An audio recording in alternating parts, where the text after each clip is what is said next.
Hello, welcome back to the James Ramblin' Reviews for yet another episode. And in today's episode, I'm actually going to be reviewing this movie called Hardcore Never Dies. But before I get into my thoughts about the movie, the plot, and everything like that, I will just give you a bit of context as to how I go into this sort of thing. So, when it comes to Hardcore Never Dies, right, I've got this friend called Ethan. I've had him on the James Ramlin show. He's really obsessed with hardstyle, hardcore music, and let's dance stuff like that. And he told me about this movie, and he said it was really, really amazing.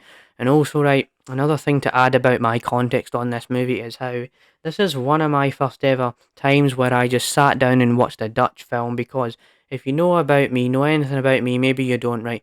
I have watched quite countless and countless amounts of Korean content and Japanese stuff. So when it came to watching this, it was an interesting one. And so I'm going to dive into how I think about this movie, but I'll give you a bit of a rundown into what this movie is about. So pretty much, right, you've got these two brothers. There's this guy called Michael, and there's this guy called Danny, as he's referred to in the film. And Michael is this guy, he's this pianist. He tries to be the best pianist. He wants to just succeed with that kind of stuff. Then his education goes downhill. His brother Danny, right, he's doing this whole drug sort of thing, and all of that stuff goes crazy, and then they have to fight for their lives. And the interesting thing about this whole movie was how going into this film, right, I thought this movie was going to be like some movie where we're going to have tons and tons of hardcore music, but no, it's actually a very, very emotional film between these two brothers, Danny and Michael, which made the movie super duper interesting for me, and that's what I would say is a big standout about the film. Also, this movie actually has a very, very good production value. And what do I mean by that, right? The movie is well lit, well shot. They put a lot of hard work into the sound design and everything like that, especially with the soundtrack. I'll give the soundtrack a shout as well, because it's like you could really feel the songs. Even though I was watching this at home, right, you could really feel the music within the movie. It's like boom, boom, boom, boom, boom, boom, boom, boom, boom, boom, boom, boom, right? And that you have this whole thing with how it's set in the 90s in Rotterdam, and so they were trying to encapsulate this idea about the whole hardcore music genre in the 90s. But it was just very interesting to see this emotional dynamic between the two brothers, and there is some cliches in this movie.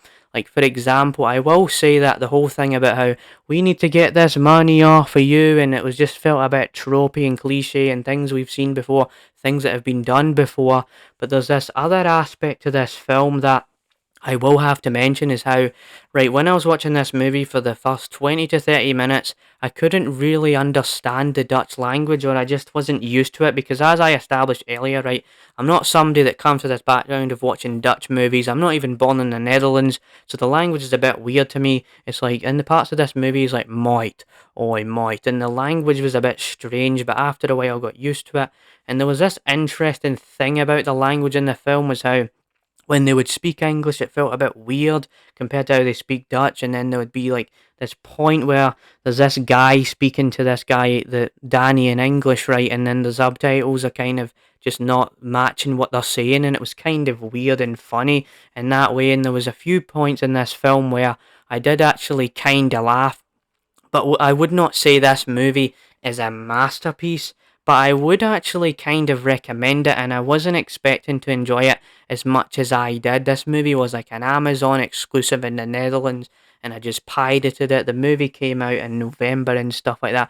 So other than that, right, there was a few things that I had to say about this film, but I'm not going to drag out this whole movie review sort of thing. So if you enjoyed this review, if you want to see more like this and all that kind of stuff, then definitely stick around for more reviews like this. I never expected to even review this movie. So yeah, I would say this movie probably like a 7 out of 10, something like that. So yeah, hope you enjoyed this review. Stay tuned for more like it. And yeah, that's the review pretty much. I didn't want to drag it out. So yeah, bye, bye, bye. Hardcore Never Dies. One of my first ever Dutch movie experiences and stuff like that. So yeah, bye.